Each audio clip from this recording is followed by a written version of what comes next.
Welcome to today's lesson. In this video, we'll be covering Chapter 6 from the Grade 8 English book, The Happy Prince. We'll go through the solved book exercises from page 108 to 119 in a clear and easy-to-understand way. Whether you're here to revise, catch up, or understand the story better, you're in the right place. Let's begin the touching and meaningful story of the Happy Prince, and learn some important lessons along the way. The Happy Prince. High above the city, on a tall column, stood the statue of the Happy Prince. He was gilded all over with thin leaves of fine gold, for eyes he had two bright sapphires, and a large red ruby glowed on his sword hilt. "He looks just like an angel," said the charity children as they came out of the cathedral in their bright scarlet cloaks and their clean white pinafores. "How do you know?" said the mathematical master, "you have never seen one." "Ah!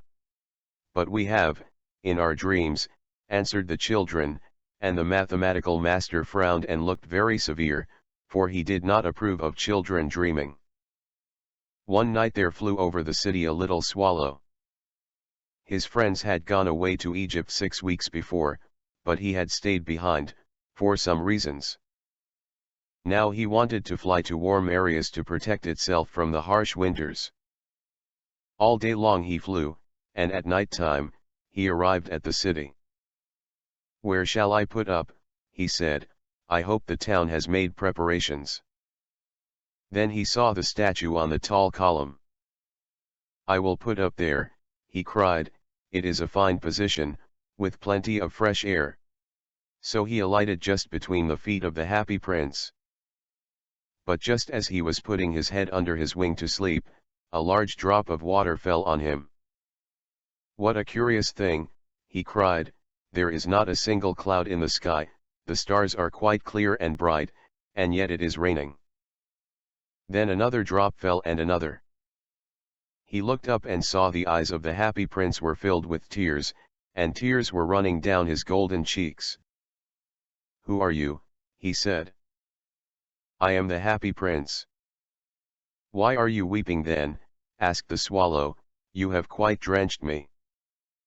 "When I was alive and had a human heart," answered the statue, "I did not know what tears were, for I lived in the palace of Sans-Souci, where sorrow is not allowed to enter. In the daytime, I played with my companions in the garden, and in the evening I led the dance in the great hall. I never cared to ask what lays beyond my palace, my courtiers called me the Happy Prince, and happy indeed I was if pleasure be happiness. So I lived, and so I died.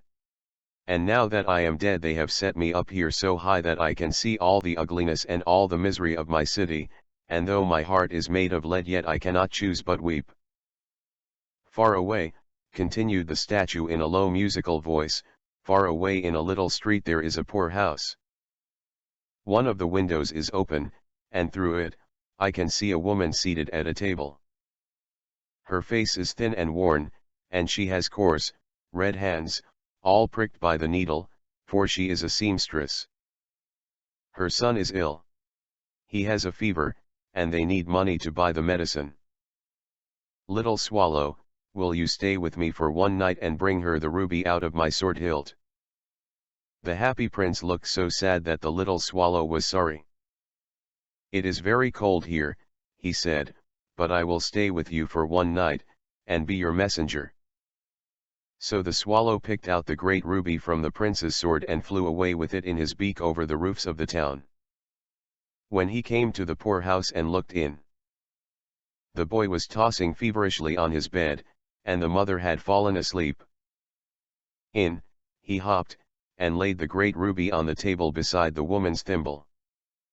Then the swallow flew back to the Happy Prince, and told him what he had done. "Tonight I go to Egypt," said the swallow. When the moon rose he flew back to the Happy Prince. "Little swallow," said the prince, "will you not stay with me one night longer? Far away across the city I see a young man in a garret. He is trying to finish a play for the director of the theater, but he is too cold to write any more. There is no fire in the grate, and hunger has made him faint. I will wait with you one night longer," said the swallow, who really had a good heart. Shall I take him another ruby? My eyes are made of rare sapphires, which were brought out of India 1,000 years ago. Pluck out one of them and take it to him. He will sell it to the jeweler, buy food and firewood, and finish his play. Dear Prince, said the swallow, I cannot do that, and he began to weep. Little swallow, said the prince, do as I command you. So the swallow plucked out the prince's eye, and flew away to the student's garret. The young man had his head buried in his hands, so he did not hear the flutter of the bird's wings, and when he looked up he found the beautiful sapphire lying on the withered violets. I am beginning to be appreciated, he cried, this is from some great admirer. Now I can finish my play, and he looked quite happy. The next day when the moon rose he flew back to the happy prince. I am come to bid you goodbye, he cried. Little swallow, said the prince, will you not stay with me one night longer? It is winter, answered the swallow, and the chill snow will soon be here. In Egypt, the sun is warm on the green palm trees, and the crocodiles lie in the mud and look lazily about them. Dear prince, I must leave now. In the square below, said the happy prince, there stands a little match girl. She has let her matches fall in the gutter, and they are all spoiled. Her father will beat her if she does not bring home some money, and she is crying.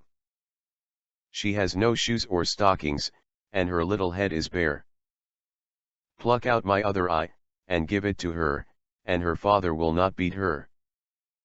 I will stay with you one night longer, said the swallow, but I cannot pluck out your eye. You would be quite blind then. Little swallow, said the prince, do as I command you.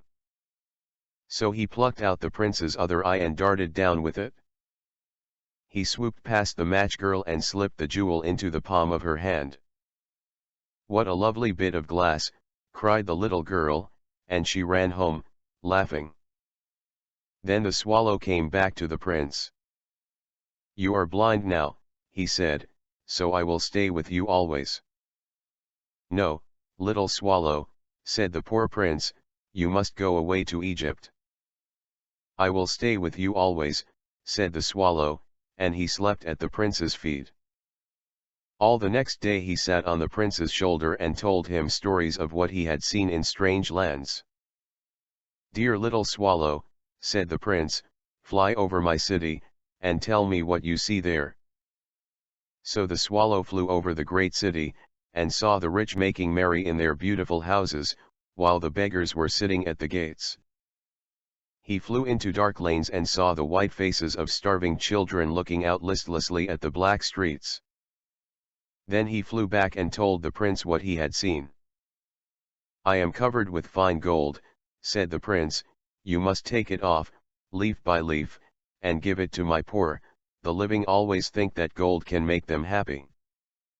Leaf after leaf of the fine gold the swallow picked off, till the happy prince looked quite dull and grey. Leaf after leaf of the fine gold he brought to the poor, and the children's faces grew rosier, and they laughed and played games in the street.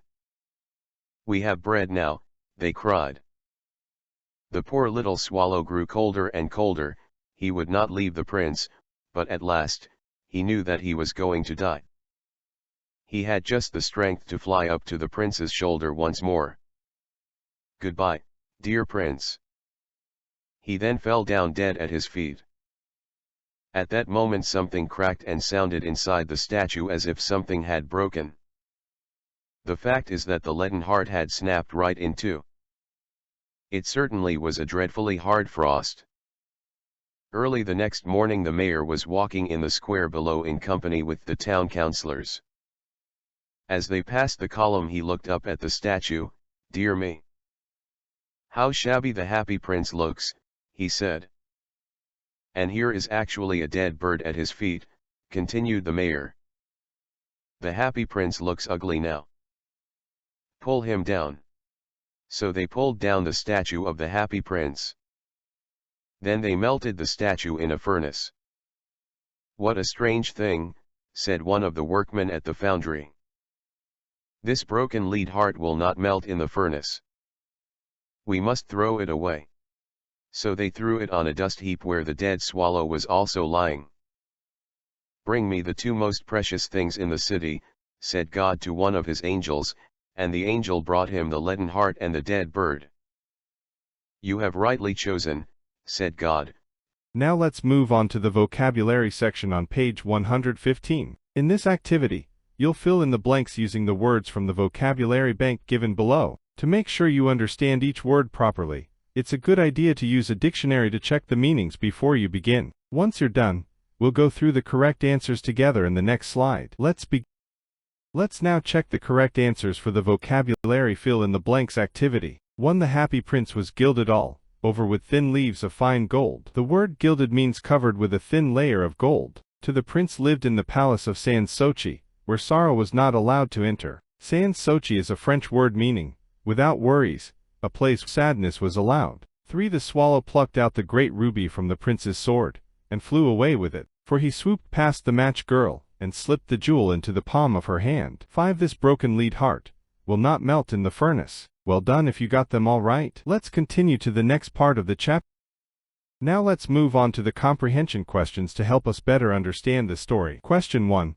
Why was the happy prince sad? Answer. The happy prince was sad because, after his death, his statue was placed high above the city. From up there, he could see all the sadness, poverty, and suffering of the people below. When he was alive, he had lived in a grand palace, and never saw such sorrow. Now, as a statue, he felt deeply sorry for the people in pain. Question 2. How did the swallow help the happy prince? Answer. The swallow helped the happy prince by flying to the poor and needy people, delivering the prince's precious items, like the ruby from his sword, the sapphires from his eyes, and the gold covering his body. Although the swallow originally wanted to travel to Egypt, he chose to stay and become the prince's faithful messenger, helping those who were suffering. Let's continue with the next set of questions in the comprehension section. Let's move ahead. Question 3. Why did the swallow feel warm? Answer. The swallow felt warm not because of the weather, but because of the good deeds he was doing. Even though it was cold, and he was growing weaker, helping others filled his heart with kindness and joy. It was that deep inner happiness, the warmth of love and care, that made him feel like he was glowing in, just like sunshine on a cold winter day. Question 4. The story of the happy prince tells a number of things about the city. Can you identify and list them? Answer. Yes. The story shows that the city had a big difference between the rich and the poor. The rich lived in large, comfortable houses and enjoyed their lives, while the poor suffered. Children were hungry, sick people had no help, and some families couldn't even afford firewood to keep warm. The statue of the happy prince saw it all from above, and was heartbroken by the pain around him. He wanted to help those who had no voice. Let's move on to next question. Let's now look at the next two questions. Question 5. Why was the statue of the happy prince taken down? Answer. The statue of the happy prince was taken down because it no longer looked beautiful. All the gold and jewels had been given away to help the poor, and the people in charge only cared about how the statue looked, not about the kindness and love it had shown. They see the true value of what the prince had done. Question 6. What do you think is the moral of this story? Answer. The moral of the story is that real happiness comes from helping others. The happy prince and the swallow gave up everything, their wealth, comfort, and even their lives, just to bring hope to those who were suffering. Their actions show us that kindness, sacrifice, and love are far more valuable than beauty or riches. In the end, they were honored not by people, but by God, who saw the goodness in their hearts. Now that we've finished the comprehension section, let's move on to the next part of the exercises. Let's move to the next question. Question 7. How does the prince change from the beginning to the end of the story? Is he happier at the beginning or the end? Why? At the beginning of the story, the prince was called happy because he lived in a beautiful palace and never saw any pain or suffering. His life was full of comfort, music, and fun, but he didn't truly understand the world. By the end of the story, the prince had changed completely. As a statue, he could finally see the sadness of the people around him, and he chose to help them, giving away all his riches. Even though he lost his beauty, he gained something much more important, a kind and loving heart. So, was he happier at the beginning or the end? He was truly happier at the end, because helping others gave him real purpose, joy, and peace. And in the end, he was rewarded by God, showing that true happiness comes from giving, not having. Now let's move on to the next part of our lesson, a cause and effect activity. In this exercise, we will look at important sentences from the story and think about how each one affects the characters mentioned in them. Let's take a look at each sentence and explore the effects one by one. Let's now go through the cause and effect activity based on the story. First, cause. The swallow drops the sapphire into the girl's hand. Effect. The girl receives a precious gift and runs home laughing. This shows how even a small act of kindness can bring joy to someone in need. Second, cause. The happy prince was then completely blind. Effect. The prince relies solely on the swallow's descriptions of the city. Now that the prince can no longer see, he must trust the swallow to tell him what's happening in the world below. Third, cause. The swallow told the happy prince that it saw many unhappy and unfed people. Effect. The prince becomes aware of the city's suffering and misery. This makes the prince more determined to help away all he has. And finally, cause. The mayor did not find the statue beautiful anymore. Effect. The mayor orders the statue of the happy prince to be taken down. This shows how some people judge only by appearances, not by the goodness inside. Now it's time to focus on a grammar activity from page 117. In this exercise, we will complete a chart using the correct degree of comparison for different adjectives that were used in the story. Let's fill in the chart and review how the adjectives change based on what or who they're described. Let's now go through the completed chart for the degrees of adjectives used in the story. We'll begin with the positive form, then move to the comparative, and finally, the superlative. First, tall. Comparative, taller. Superlative, tallest. Next, happy. Comparative, happier. Superlative, happiest. Then, dark. Comparative, darker. Superlative, darkest. Now, cheerful. Comparative, more cheerful. Superlative, most cheerful. Next one, admirable. Comparative, more admirable. Superlative, most admirable. And finally, rosy. Comparative, rosier. Superlative, rosiest. This act helps us understand how adjectives change form to show different levels of comparison in writing. Let's now move on to a punctuation exercise from pages 116 and 117. In this activity, we're asked to add the correct punctuation marks to the given sentences, especially inverted commas, and question marks, to show exactly who is speaking and how the dialogue flows. Here are the corrected sentences. Sentence 1. Dear little swallow, said the prince, fly over my city, and tell me what you see there. Sentence 2. Dear prince, said the swallow, I cannot do that, and he began to weep. Sentence 3. Little swallow, said the prince, do as I command you. Sentence 4. I will stay with you 1 night longer, said the swallow, but I cannot pluck out your eye. You would be quite blind then. These punctuation marks help us read the dialogue clearly and understand the emotions and pauses in the character's speech. Now we've reached the final activity of this chapter, the creative writing task on page 119. In this exercise, we are asked to develop our own story, using the ideas from the mind map provided in the book, along with our own creativity. Take your time, think of a strong message or lesson, and enjoy the process of writing your own meaningful story. Now, let's enjoy a creative story titled The River's Secret. The River's Secret. Last summer, I visited my grandmother's village. It was a quiet and beautiful place, surrounded by green fields and tall trees. But my favorite spot was the river that flowed near the forest. It was wide, shiny, and always made a gentle, splashing sound. One evening, I went to the river alone. I sat on a big rock and watched the flowing water. The sun was setting, and everything around me glowed with shades of orange and gold. Suddenly, I heard a voice. Why are you here? It asked. I looked around quickly, but there was no one. Who said that? I asked, standing up in surprise. I did, the river replied softly. I couldn't it. You can talk? I asked, amazed.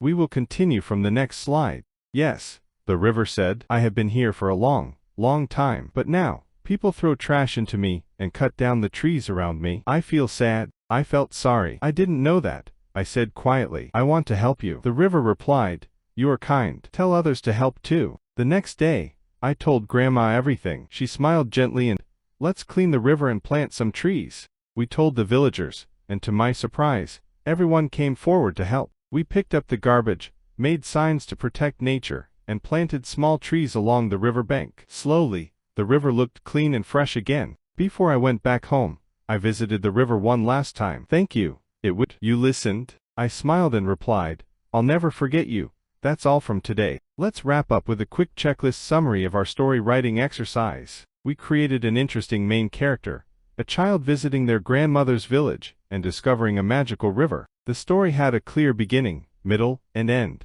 There was a strong problem, pollution in the river, and a meaningful solution, where the child and villagers worked together to clean. The events followed a logical order. We used helpful transition words like, one evening, suddenly, and, before I went back home. And finally, we added dialogues that brought emotion and life to the story. This shows how a simple idea can turn into a powerful story with a strong message. I hope you found this video helpful and easy to understand. If you learned something new today, don't forget to like the video, share it with your classmates, subscribe to my channel for more educational content. See you in the next lesson.